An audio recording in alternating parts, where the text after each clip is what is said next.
Hi, kids. We are reading Viking Adventure. This is the third chapter, The Land Across the Sea. On the day after the feast, Olaf called Sigurd into the hall. Sigurd thought it was time for his lesson. He took his sword and shield down off the wall. Wait, said his father. Come here. He sat down in the dragon chair. Sigurd sat near him. Last night you asked for the story of Leif, said Olaf. I could not tell it then. Others were waiting to tell their stories, but you shall hear it now. And he began the story. You know that Greenland is far to the west. Leif believed there were lands beyond Greenland. He wanted to find them. He bought a ship, and he and his men set sail. Soon they saw land. It was a land of ice and snow. They sailed on to the south, and there they found another land. It was flat and rocky. Leif and his men soon sailed from there. They sailed to the south until they came to another land, the most beautiful land they had ever seen. Vineland, said Sigurd. Yes, Vineland, said his father. The shore was low, the sand was clean and bright. There were hills and trees and grass.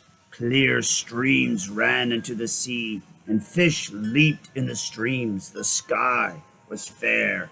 The sun was warm. The men found vines among the trees. There were grapes on the vines. You know that wine is made from grapes. That is why Leif called the land the name of Vineland. He and his men built houses. They lived that winter in Vineland. In the spring, they sailed for home. Leif wanted his family and friends to know of the beautiful land. He wanted them to see it too, but it was not a happy year for his people. There was sickness among them. There were quarrels. Leif never went back to the land he had found. Sigurd asked, Is that the end of the story?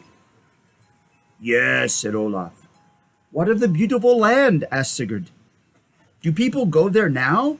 No, said Olaf. People have lost the way. Can no one find it? Asked Sigurd. Once I hoped to find it, said Olaf. Last night I spoke of my friend Gorm. Do you remember? Yes, said Sigurd. He was the friend who saved your life. Gorm and I hoped to find the beautiful land together, said Olaf. It was a dream we had. But we were young. We had no ship. We had no crew of men. Now Gorm is gone. I don't know where. The dream is gone as well.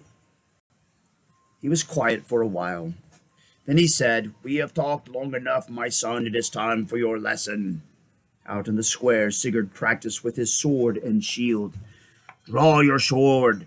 Shield high, said his father. Charge, shield low. Sigurd's thoughts were on the story he had heard. He thought of Leif and the land across the sea.